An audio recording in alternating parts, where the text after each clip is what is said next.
Story நேரம் Tamil வியூவர்ஸ்க்கு hi. ஃபிளரிஷ்ட் போனியோட 13வது எபிசோட்ல என்ன ஆக போகுதுன்னு தான் இன்னைக்கு இந்த வீடியோல பார்க்க போறோம். லாஸ்ட் எபிசோட்ல வைஃபா பூ வாங்கணும்னு சொல்லிட்டு இருந்தால, பக்கத்து ஊருக்கு போயிட்டு பூ வாங்கிட்டு வரதுக்குள்ள இருட்டிருது, மழை வேற கொட்ட ஆரம்பிக்குது. சோ மழை நிக்கிற வரைய கொஞ்ச நேரம் வெயிட் பண்ணலான்னு ஒரு ஓரமா பார்த்து நிக்கும் போது அந்த இடத்துல ஏதோ பேச்சு குரல் கேக்குது. பார்த்தா அரண்மனையில அன்னைக்கு இந்த மினிஸ்டர்ஸையே கேள்வி கேட்டு ஒரு பெரிய சீஃப் மினிஸ்டர் மாதிரி ஒருத்தர் இருந்தார்ல, தாடி வச்சுட்டு. அதான் நம்ம ராஜாவோட மாஸ்டர் வேற, அவர் அந்த பக்கமா வராரு. இதுக்கு மேல நான் போய்க்கிறேன், வீட்டுக்கு போங்கன்னு அவர் மத்தவங்களை பார்த்து சொல்லும் போதே அங்க யாரோ வராங்க. வந்து இந்த மாஸ்டரை சுத்தி இருக்கிற எல்லா பாதுகாப்பு பாடி கார்ட்ஸையும் கொல்ல ஆரம்பிக்கிறாங்க. வைஃபா பாத்துட்டா ஏதோ நடக்குதுன்னு அவ பூச்செடியை தூக்கிட்டு ஓரமா போய் ஒளிய ஆரம்பிக்கிறா. ஆனா அதுக்குள்ள மாஸ்க் போட்டவன் வரான். அங்க வர எல்லாரையும் கொண்டு தள்ளிக்கிட்டு இருக்கான். அந்த மாஸ்டரே கீழே விழுந்து இறந்துடுறாரு. வைஃபா அப்படியே ஏஞ்சி ஓரமா பாக்குறா, யார் இது அப்படின்னு. அப்போதான் வந்திருக்கவன் எல்லாரையும் கொண்டு தள்ளிட்டு முகத்துல இருக்கிற மாஸ்க கலட்டி அவன் கையில இருக்கிற கத்திய துடைக்க ஆரம்பிக்கிறான். வந்திருக்கிறது வேற யாரும் இல்ல, சாங்குதான் வந்து எல்லாரையும் கொண்டிருக்கிறது, மாஸ்டர் உட்பட. இத பார்த்து வைஃபா நடுங்கி போயிடுறா. அவ வேகமா போய் ஒளிய ஆரம்பிக்க அங்க இருந்து சாங்கு கிளம்பலான்னு ட்ரை பண்றான். பார்த்தா ஒரு பூ மட்டும் அவன் கண்ணுக்கு பளிச்சுன்னு தெரியுது. அந்த பக்கமா வரான். இந்த பூ நம்ம ஊர்ல கிடையாது அப்படின்னு அதை நோட் பண்ண ஆரம்பிக்கிறான். அது மட்டும் இல்லாம இங்க யாரோ இருக்காங்க போல அப்படின்னு கரெக்டா பின்னாடி போக அங்க ஒரு கூடை மட்டும் இருக்கு. அங்க பக்கத்துல செக் பண்ணி பார்த்துட்டு எதுவும் இல்லைன்னு சாங் அங்க இருந்து போயிடுறான். பார்த்தா அந்த கூடைக்குள்ளதான் வைஃபா ஒளிஞ்சிட்டு இருக்கா. உடம்பெல்லாம் நடுங்கி போயிடுது அவளுக்கு. நினைச்சாலே பயமா இருக்கு. அவ பூச்செடி எடுத்துட்டு கிளம்பலாம் அப்படின்னு ட்ரை பண்ணிட்டு இருக்கா. டக்குன்னு பின்னாடி யாரும் இருக்க மாதிரி இருக்கு. திரும்பி பார்த்தா சாங் இருக்கான். பாத்துட்டல, அப்ப என்ன நீயும் இருக்க கூடாதுன்னு சாங்கு கையில இருக்கிற கத்தி எடுத்து வைஃபாவோட வயிற்றுலயே ஊங்கி குத்திடுறான். டக்குன்னு வைஃபா ஏஞ்சிடுறா. அதெல்லாம் பார்த்தா ஒரு கனவு போல. வேகமா ஓடி வந்துட்டு அங்க ஷெங்கி, ஏண்டி பூ வாங்கிட்டு வந்ததுல இருந்து ஒரு மாதிரி நர்வஸாவே இருக்க, ஏதாவது சம்பவத்தை பாத்தியாடி அப்படின்னு கேட்க, இல்ல இல்ல வேற ஒண்ணும் இல்ல, ஜஸ்ட் நம்ம பிசினஸ்க்கு ஏதோ ஆபத்து வந்த மாதிரி கனவு வந்துச்சுன்னு வைஃபா சமாளிக்கிறா. வெளியே என்ன தெரியுமா பிரச்சனை ஓடிட்டு இருக்கு. இந்த ராஜாவோட மாஸ்டர் இருக்கார்ல, அவர் பாடி கார்ட்ஸ் எல்லாம் இறந்து போயிட்டாங்களாம். டெட் பாடியை கூட யாரோ தூக்கிட்டு போயிட்டு ஆத்துல வீசிட்டாங்களாம். ஒரு நாள் முழுக்க டெட் பாடி தண்ணியிலேயே இருந்துட்டு இன்னைக்குதான் கண்டுபிடிச்சிருக்காங்க. அதனால பாடி எல்லாம் அடையாளமே தெரியாத அளவுக்கு வீங்கி போயிருக்கு. பாவம், இவ்வளவு கொடூரமான சாவு அந்த மாஸ்டருக்கு வந்திருக்க கூடாது. அவ்வளவு பொதுமக்களுக்கு நல்லது பண்ணிருக்காரு. எல்லாருமே வந்து பயங்கரமா கதறி அழுதுட்டு இருக்காங்கன்னு ஷெங்கி சொல்ல ஆரம்பிக்கிறா. வைஃபா பாக்குறா, அட பாவி சாங் இப்படி பண்ணிட்டானே அப்படின்னு மனசுக்குள்ள யோசிச்சுட்டு, என்னோட கசின் இருக்கான் லீஷிங், அவன் பேரு, அவன் அந்த மாஸ்டரோட ஸ்டூடெண்ட் தான், நான் போய் அவரை பார்த்து ஆறுதல் சொல்லிட்டு வரேன் அப்படின்னு வைஃபா அங்க இருந்து கிளம்புறா. வைஃபா வரும்போது ரோடு முழுக்க அந்த மாஸ்டருக்கு பொதுமக்கள்லாம் அவ்வளவு பேர் அஞ்சலி செலுத்துறாங்க. அவ்வளவு பேர் அழுதுட்டு இருக்காங்க. இவ்வளவு நல்லவருக்கு இப்படி ஒரு நிலைமையா அப்படின்னு வைஃபா அந்த மாஸ்டரோட வீட்டுக்கிட்ட வந்துடுறா. அப்போ அங்க இருக்கிறவங்க கிட்ட லீஷிங் அப்படின்னு ஒருத்தர் உள்ள இருப்பாரு, அவரை கூப்பிடுறீங்களா அப்படின்னு கேட்க சரின்னு சொல்லிட்டு அங்க ஆளும் உள்ள போறாங்க. லீஷிங் வெளியே வரான். உங்க மாஸ்டர் இறந்துட்டாருன்னு கேள்விப்பட்டேன் கசின், அதான் உங்களை பார்த்துட்டு போலான்னு வந்தேன் வைஃபா சொல்ல. ரொம்ப தேங்க்ஸ் என் மேல இவ்வளவு அக்கறை வச்சதுக்கு. ஆனா மாஸ்டருக்கு இப்படி ஒரு நிலைமை வரும்னு நான் எதிர்பார்க்கல. நான் மாஸ்டர் கூட கொஞ்ச நேரம் இருக்க ஆசைப்படுறேன், நான் உள்ள போறேன் அப்படின்னு லீஷிங் கிளம்ப ஆரம்பிக்கிறான். உங்க மாஸ்டருக்கு நரைச்சு முடி இருக்கும், தாடி இருக்கும், இந்த இடத்துல மச்சம் இருக்கும், அவர் தானே அப்படின்னு இவ கேக்குறா. உடனே லீஷிங், ஆமா உனக்கு அவரை தெரியுமான்னு கேட்க, அவர் ஒரு தடவை பாத்திருக்கேன், எனக்கு ஹெல்ப் பண்ணிருக்காரு, ப்ளீஸ் நீங்க என்ன உள்ள கூட்டு போறீங்களா அப்படின்னு வைஃபா கேக்குறா. உடனே லீஷிங் சரி ஓகே உள்ள வா அப்படின்னு அவளையும் உள்ள கூட்டு போறான். அங்க இருக்கிற மத்த எல்லா ஸ்டூடெண்ட்ஸும் மாஸ்டருக்கு ஒவ்வொரு டீமா குட்டி குட்டியா வந்து அஞ்சலி செலுத்திட்டு இருக்காங்க. லீஷிங் ரொம்ப வருத்தத்தோட இருக்கான். இவ்வளவு நல்லவரு, எவ்வளவு பேர் ரோட்ல அஞ்சலி செலுத்திட்டு இருக்காங்க, இப்படி ஒருத்தரை நான் பார்த்ததே இல்ல அப்படின்னு வைஃபா சொல்லிக்கிட்டு இருக்கா. இல்ல அவருக்கு வந்து குழந்தைங்க கூட இல்ல, எங்களதான் வந்துட்டு ஸ்டூடெண்ட்ஸை தான் குழந்தைங்க மாதிரி பாத்துக்கிட்டாரு. இப்ப நாங்க எல்லாமே அவருக்கு பிள்ளைங்கிறதால ஒரு பையனா செய்ய வேண்டிய கடமையை நாங்க எல்லாரும் செய்யணும்னு சொல்ல, யாரு உங்க மாஸ்டரை கொண்டிருப்பாங்கன்னு நினைக்கிறீங்க அப்படின்னு சொல்லிட்டு வைஃபா கேக்குறா. யாரு கொள்ளைக்காரங்கன்னு சொல்றாங்க, ஆனா அது கொள்ளைக்காரங்களா இருக்காது, யாரும் மினிஸ்டர் பிளான் போட்டு பண்ண வேலைதான். ஆனா இதுக்கும் மேல அதை கண்டுபிடிச்சு என்ன பண்ண போறேன், என் மாஸ்டர் என் கூட இல்லையே, அவன் வேற அழுதுட்டு இருக்கான். இல்ல அது வந்து யாரு தெரியுமா அப்படின்னு வைஃபா டக்குன்னு சொல்ற மாதிரி வந்துட்டு இருக்கா. கரெக்டா அந்த நேரத்துல சாங்கு வராரு அப்படின்னு சொல்லிட்டு சத்தம் கேக்குது. வைஃபாவே என்னடா அவன் பேரை சொல்ற நேரத்துல அவன் உள்ள வந்துட்டானேன்னு பாக்கும்போது, நான் போய் அவனை தடுத்து நிறுத்துறேன்னு லீஷிங் வெளியே போறான். ஆனா ராஜா அனுப்பியிருக்காரு அப்படின்னு சாங்கு சொல்லிக்கிட்டே அழுதுட்டே உள்ள வர யாராலையும் ஒண்ணும் பண்ண முடியல. எல்லாரும் மண்டி போட்டு ராஜாக்கு ஒரு வணக்கத்தை போட்டுட்டு இருக்காங்க, ராஜாவா நினைச்சு சாங்குக்கு. சாங் அழுதுட்டே உள்ள வந்து ஐயோ மாஸ்டர் மாஸ்டர்னு கதறி அழ ஆரம்பிக்கிறான். நீங்க சொல்லிக் கொடுக்காத பாடமா எங்க எல்லாருக்கும் புரிஞ்சுது, அப்படி ஒண்ணு இல்லவே இல்ல, நீங்க சொல்லி கொடுத்துதான் நாங்க எல்லாமே இந்த நிலைமையில இருக்கோம், உங்களுக்கு எப்படி போயிரும் நிலைமையா, ராஜா மயங்கி விழுந்துட்டாரு உங்க சோக கதையை கேட்டுட்டு, உங்களை மாதிரி ஒரு பெரிய ஆளை நாங்க யாருமே பார்த்தது கிடையாது, நாட்டுக்கு ஒரு பெரிய இழப்புன்னு ஏதேதோ சொல்லி அழுதுகிட்டு இருக்கான். இதெல்லாம் பார்த்துட்டு வெய்ஃபாக்கே நம்ம தான் தப்பா பார்த்துட்டோமாங்கிற ஒரு டவுட் வர அளவுக்கு குழப்பம் வந்துருது. இவன் லீஷிங் கிட்ட போயிட்டு இவருக்கு சொல்லி கொடுத்திருக்காருன்னு சொல்றாரு. மாஸ்டர் கிட்ட இவரும் ஸ்டூடெண்டான்னு கேட்க, இவன் எப்ப தப்பான வழியில போனானோ அப்பயே மாஸ்டர் இவனை ஸ்டூடெண்டா பாக்குறத நிறுத்திட்டாரு. இப்ப இவனே கூட ஒரு சாவுக்கு காரணமா இருக்கலாம், வந்து டிராமா போட்டுட்டு இருக்கான் அப்படின்னு சொல்லிட்டு லீஷிங் சொல்றான். வெய்ஃபாக்கு ரொம்ப பயமா இருக்கு. இதுக்கு மேல நான் எதுவும் சொல்லிட்டு இருக்க கூடாது, சாரி இறந்து போன மாஸ்டர், இதுக்கு மேல நான் சொன்னா எனக்கு ஏதாவது ஆபத்து வந்துருமோன்னு பயமா இருக்குன்னு வெய்ஃபா சொல்றா. சாங்க அவன் அசிஸ்டன்ட் கூட்டு போறான். அழுதது போதும் வாங்க அப்படின்னு. போற வழியில அங்க நின்னுட்டு இருக்க வெய்ஃபாவை பாத்துடுறான் சாங்கு. கண்டுக்காத மாதிரி மறுபடியும் அழுதுட்டே அங்க இருந்து போக ஆரம்பிக்கிறான். அங்க அசிஸ்டன்ட் கிட்ட வெய்ஃபா அங்க இருக்கா, எதனால எப்படி இவ உள்ள வந்தான்னு செக் பண்ணுன்னு சொல்ல, நான் பாத்துக்கிறேன்னு அசிஸ்டன்ட் சொல்லிக்கிட்டு இருக்கான். அடுத்த நாள் ஆயிட்டே இருக்கு. இங்க மார்க்கெட்ட வழக்கம் போல கூட்டம் அதிகமாயிட்டே இருக்கு. இங்க கரெக்டா வெய்ஃபா கிட்ட சாக்லேட் கொடுக்கலாம் அப்படின்னு ஃபூ பக்கத்துல வர வெய்ஃபா பயந்து போயிடுறா.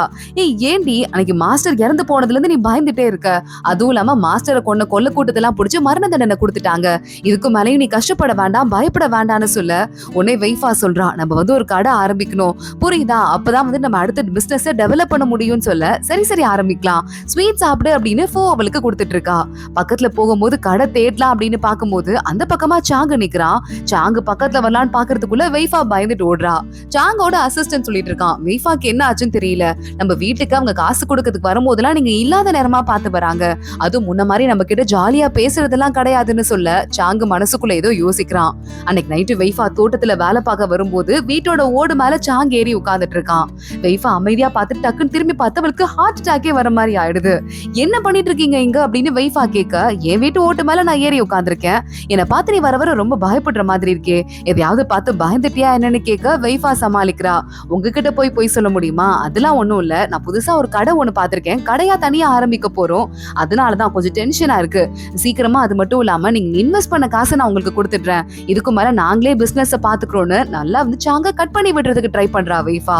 சாங்கு பாக்குறான், அது எப்படி கஷ்டப்படும் போது காசு கேட்டுட்டு இப்ப லாபம் வர ஆரம்பிச்சது என்ன கழட்டி விட முடியுமா, என்ன நினைச்சிட்டு இருக்கன்னு லைட்டா குரல ஒசத்த வெய்ஃபா பயந்துடுறா. இல்ல நான் அப்படிலாம் சொல்லலன்னு பயந்துட்டு இருக்கா.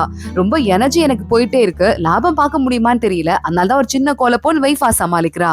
உடனே சாங்கு பாக்குறான், ஒரு புதுசா செடி வாங்கி வளர்த்துட்டு இருக்க, அதை கரெக்டா 5 நாளைக்கு முன்னாடி தானே வாங்கினேன்னு கேட்க, நீங்க என்ன சொல்றீங்கன்னு எனக்கு புரியலன்னு வெய்ஃபா நடிக்கிறா. மாஸ்டர் 5 நாளைக்கு முன்னாடி தான் இறந்து போனாரு, அது தெரியுமா, அன்னைக்கு நீ மாஸ்டர் கொண்ட குரூப் கிட்ட மாட்டலையா, எப்ப நீ கிளம்பி வந்த அப்படின்னு சாங்கு கேள்வி கேட்கிறான். நீங்க சத்தியமா என்ன சொல்றீங்கன்னு எனக்கு புரியல அப்படின்னு அவ கேட்கும்போது, இந்த Dress துணி நீ தானே இந்த Dress எப்பவுமே போட்டிருப்ப, இந்த Dress துணி அந்த இடத்துல இருந்தது நான் கேள்விப்பட்டு எடுத்துட்டு வந்தேன், இது உன்னோடது மாதிரி இருக்கேன்னு சாங்கு சொல்ல வெய்ஃபா பாக்குறா. இந்த ஊர்ல இது சாதாரண Dress, நிறைய பேர் போட்டிருப்பாங்க, இதுக்கும் எனக்கும் என்ன சம்பந்தம் இருக்க போகுது அப்படின்னு வெய்ஃபா சமாளிக்கிறா.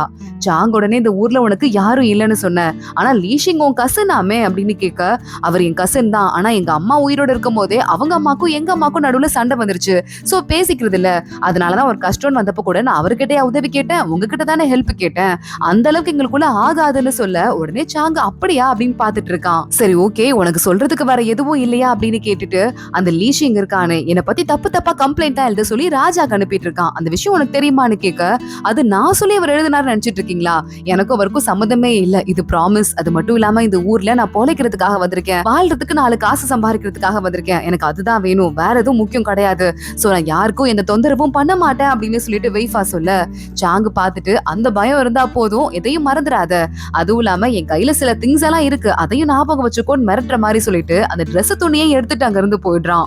அவன் போனதுக்கு அப்புறமா வெய்ஃபாக்கு பயங்கரமா இதையும் படபடன்னு துடிக்க ஆரம்பிக்குது. அமைதியா உட்காந்துடுறா. இங்க எல்லாரும் 3 பொண்ணுங்களுமா சேர்ந்து ஃபூவோட அம்மா வேற வந்திருக்காங்க. அந்த புது கடையை ஓபன் பண்றாங்க, கிராண்டா செலிப்ரேஷன்லாம் நடக்குது. அப்போ அந்த இடத்துக்கு கிராண்டா ஓபன் பண்ணி கஸ்டமர்லாம் உள்ள போயிட்டு இருக்கும் போது ஷெங்கி வரா. நம்ம வெய்ஃபாவோட டோக்கனை அடகு வச்சுதானே ஷெங்கிக்கு டிவோர்ஸ் வாங்கி கொடுத்தா வெய்ஃபா, அந்த டோக்கனை இப்ப மறுபடியும் காசு கொடுத்து ஷெங்கி எடுத்து மூட்டிட்டு வந்துட்டு இருக்கா. இத பாத்துட்டு, உன் சம்பளத்துல இருந்து எடுத்துட்டு வந்துட்டியா, எனக்கு ஒரே நாள்ல 2 கிஃப்ட், ரொம்ப தேங்க்ஸ் அப்படின்னு வெய்ஃபா ஷெங்கியை கூட்டிட்டு உள்ள போயிட்டு இருக்கா. உள்ள மேக்கப் ப்ராடக்ட்ஸ், அப்புறம் வாசனைக்கு பெர்ஃபியூம், அதுக்கப்புறமா பூச்செடின்னு எல்லாமே விற்க ஆரம்பிக்குது. நிறைய பேர் எங்க வீட்லயே இந்த மாதிரி பூச்செடி வச்சு கொடுங்க அப்படின்னு கேக்குறாங்க. இப்போ செடி தொட்டி வாங்கிட்டு போய்க்கோங்க, அப்புறமா அந்த சீசன் வரும்போது நான் வைக்கிறேன் அப்படின்னு வெய்ஃபா நிறைய கஸ்டமர் கிட்ட அட்வான்ஸ் எல்லாம் வாங்கிட்டு இருக்கா. இங்க இதே நேரத்துல இந்த லூஷோ இருக்கான்ல, யூஜியோட அப்பா அந்த மினிஸ்டரை பாக்குறதுக்கு போறான். இங்க ஒரு பெரிய பஞ்சம் வந்திருக்கு, நிறைய பேர் இதுக்கு நிவாரணத்துக்காக போறாங்க, அந்த டீமோட என்னைய அனுப்புங்க, நான் அதை நல்லபடியா நல்லபடியா பாத்துக்கிறேன்னு சொல்ல, இங்க பாருப்பா அது ரொம்ப கஷ்டமான வேலை, அப்புறம் என் பொண்ணு வேற உன்னை ரொம்ப மிஸ் பண்ண ஆரம்பிப்பா, அதனால உன்னெல்லாம் அங்க அனுப்ப முடியாது, அதுவும் இல்லாம அதனால உனக்கு என்ன லாபம் கிடைக்கும் அப்படின்னு யூச்சியோட அப்பா கேட்க, லாபத்துக்காக நான் வேலை செய்யற ஆள் கிடையாது அப்படின்னு லூஷு சொல்றான். நீ வேணா செய்யாம இருக்கலாம், ஆனா எங்களுக்கு லாபத்துக்காக தான் வேலை இருக்கணும், அதனால நீங்க இருந்து கிளம்பு, உனக்கு ஏதாவது ஈஸியான வேலையா நல்ல கான்டாக்ட் இருக்க வேலையா பாத்து கொடுக்குறேன்னு அங்கிருந்து லூஷு பேச்ச கூட கேட்காம வெளியே அனுப்பிடுறான் இந்த மினிஸ்டரும். இவனை போய் என் பொண்ணு லவ் பண்ணிருக்கா பாரு, பொழைக்க தெரியாத மனுஷன் அப்படின்னு திட்ட வேற ஆரம்பிக்கிறான். இங்க லூஷு வெளியே வந்துட்டு இருக்கும் போது அங்கிருந்து வேலைக்கார பையன் எரிக்கிறதுக்கு சில திங்ஸ் எல்லாம் கொண்டு போறான். என்னது இது அப்படின்னு லூஷு கேட்க, நிறைய பேர் புகழ்ந்து புகழ்ந்து எழுதுவாங்க மினிஸ்டரை, அதெல்லாம் அவர் படிச்சு பார்க்க நேரம் இருக்காது, அதான் எரிக்க சொல்லிருக்காரு அப்படின்னு சொல்ல, அதுக்குள்ள நம்ம லூஷுவோட அந்த எஸ்ஏ இருக்குல்ல அதுவும் இருக்கு. இத பார்த்துட்டு ஏன் இதை பத்தி எந்த பதிலும் சொல்ல நினைச்சேன், ஏன்னா அதை படிக்கவே இல்லைன்னு அந்த எஸ்ஏவை அவன் கையில எடுத்துக்கிறான். எவ்வளவு கேவலமா ட்ரீட் பண்றாங்க பாரு, என்னை பொறுத்த வரைய பொம்பளைங்களை நான் மயக்கி அது மூலமா பதவியை அடையிற ஆசைப்படுற ஒரு ஆளு அந்த ஆளு நினைச்சிட்டு இருக்காரு அப்படின்னு லூஷு ரொம்ப ஃபீல் பண்ண ஆரம்பிக்கிறான். பார்த்தா பிரின்சஸ் கூட யூச்சி கூட வெளியே போயிட்டு இருக்கான். லைட்டா ஸ்கிரீனை ஓபன் பண்ணி நம்ம லூஷு பாக்குறான். அந்த பக்கம் நம்ம வெய்ஃபா அவ ஃப்ரெண்ட்ஸோட போயிட்டு இருக்கா. அதை பார்க்க இவனுக்கு இன்னும் கடுப்பாயிட்டு இருக்கு. அப்ப யூச்சி சொல்லிட்டு இருக்கா, நம்ம வந்துட்டு பிக்னிக் போலாமா, ஒரு 3 நாள் அந்த இடத்துக்கு போயிட்டு வரலாம், இங்க கிளைமேட் சூப்பரா இருக்கா அப்படின்னு சொல்லிட்டு இருக்க. நான் இங்க வேலை பார்க்க வந்தேனா இல்ல உன் கூட சேர்ந்து சாப்பிட்டு என்ஜாய் பண்ண வந்தேனான்னு எனக்கே தெரியல, எத்தனை நாள் லீவ் போட முடியும் அப்படின்னு லூஷு கேக்குறான். கையில இருக்க டாக்குமெண்ட்டை வாங்கி கீழே வீசுறா யூச்சி. இதெல்லாம் இருக்கட்டும் அப்புறம் பாத்துக்கலாம்லன்னு சொல்ல, இன்னைக்கு நான் உன் கூட வெளியே வரணும் அப்படின்னா இன்னைக்கு நைட் நான் ரெடி பண்ணணும், சோ என்னால உன் கூட இன்னைக்கு டின்னர் சாப்பிட முடியாதுன்னு சொல்லிட்டு வண்டியில இருந்து பாதியிலேயே இறங்கி நேரா லூஷு தனியா ஒரு ஷாப்புக்கு வந்து குடிக்க ஆரம்பிக்கிறான். அசிஸ்டன்ட் வேண்டாம் குடிக்காதீங்க ப்ளீஸ்னு கெஞ்சியும், இங்க பாரு ப்ளீஸ், அவ கூட நான் வந்துட்டு கொஞ்சம் ஓவரா குடிச்சேன்னா எங்க அவ மூடு ஸ்பாயில் ஆயிருமோ, நீ எனக்கு குடிக்க கூடாதுன்னு சொல்ற, குடிக்கிறதுக்கு கூட அவ பெர்மிஷன் நான் வாங்கணுமா, எனக்கு இருக்கிற கவலையை மறக்கிறதுக்கு நான் கூட குடிக்க கூடாதா அப்படின்னு கேட்டுட்டு நீயும் என்ன விட்டு போ, யாரும் என் கூட இருக்காதீங்க அப்படின்னு சொல்லிட்டு லூஷு கத்த ஆரம்பிச்சிடுறான். பார்த்து வெய்ஃபாவை பார்த்தது வேற அவனுக்கு ஞாபகம் வந்துகிட்டே இருக்கு. அன்னைக்கு நைட்டு லூஷு வெளியே வரும்போது வெய்ஃபாவோட கடைக்கு வர ஒருத்தன் அவகிட்ட தப்பா நடந்துக்க ஆரம்பிக்க லூஷு அவனை அடிச்சு விட்டுறான். லூஷுவை பார்த்தது வெய்ஃபா கண்டுக்காம உள்ள போயிடுறா. கரெக்டா அங்க வர ஆளு, யாரு பாணி என்னையே அடிக்கிறியா அப்படின்னு லூஷுவை போட்டு பயங்கரமா அடிக்க ஆரம்பிச்சிடுறான் அவனும் ஆளுங்களும் சேர்ந்து. அப்பதான் அவன் ஆள்ல ஒருத்தன் லூஷுவோட டோக்கனை பாத்துடுறான். டேய் டேய் இவர் பிரின்ஸ் நீங்க இருக்காருல, அவருக்கு வேண்டியவர் போலடா, விட்டுருங்கடான்னு சொல்ல அந்த 3 பேரும் சேர்ந்து கையெடுத்து கும்பிட்டு அப்படியே மரியாதையா வந்து சாரி சொல்லிட்டு இருக்காங்க, எங்களை மன்னிச்சிருங்க மன்னிச்சிருங்க அப்படின்னு. இப்ப பயமா இருக்கா, கிளம்பி போங்கடா அப்படின்னு லூஷு எல்லாரையும் விரட்டி விட்டுட்டு இருக்கான். சி கேவலமா இருக்கீங்க, இவ்வளவு மனுஷங்களே கிடையாது அப்படின்னு திட்ட ஆரம்பிக்கிறான். அப்போ உள்ள இருக்கிறவங்க உங்களுக்கு மருந்து கொடுத்தாங்க அப்படின்னு சொல்லிட்டு லூஷு கிட்ட ஒரு மருந்து ஒண்ணு கொடுக்க, இங்க இருக்கிற அத்தனை பேரும் என்னை பார்த்து பயந்து நடுங்குறாங்க இந்த டோக்கனை பார்த்துட்டு. ஆனா இந்த டோக்கன்லாம் உனக்கு ஒரு மேட்ரே இல்லல, எனக்கு நான் ஒரு பழைய லூசர் லூஷு தான் இல்ல அப்படின்னு அவன் படுக்கு தனியா ஃபீல் பண்ண ஆரம்பிக்கிறான். இங்க இன்னொரு பக்கம் வெய்ஃபா உள்ள இருந்துட்டு இருக்கா. இப்போ இந்த கதையை எல்லாருக்கும் சொல்லிடுறா, அவ ஃப்ரெண்ட்ஸ் 2 பேருக்கும் அவளோட பழைய கதையை சொல்லிடுறா.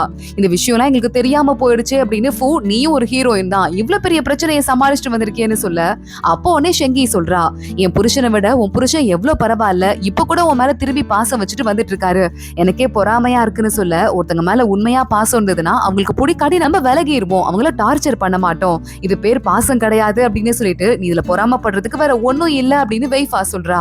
அதோட தான் இந்த எபிசோட் முடியுது. அடுத்தடுத்து என்ன ஆக போது தொடர்ந்து பார்க்கலாம். இந்த வீடியோவை லைக் பண்ணிக்கோங்க, மறக்காம நம்ம சேனலுக்கு சப்ஸ்கிரைப் பண்ணி பெல் ஐகானையும் கிளிக் பண்ணிக்கோங்க. அடுத்த வீடியோல பார்க்கலாம். அது வரைய பாய்.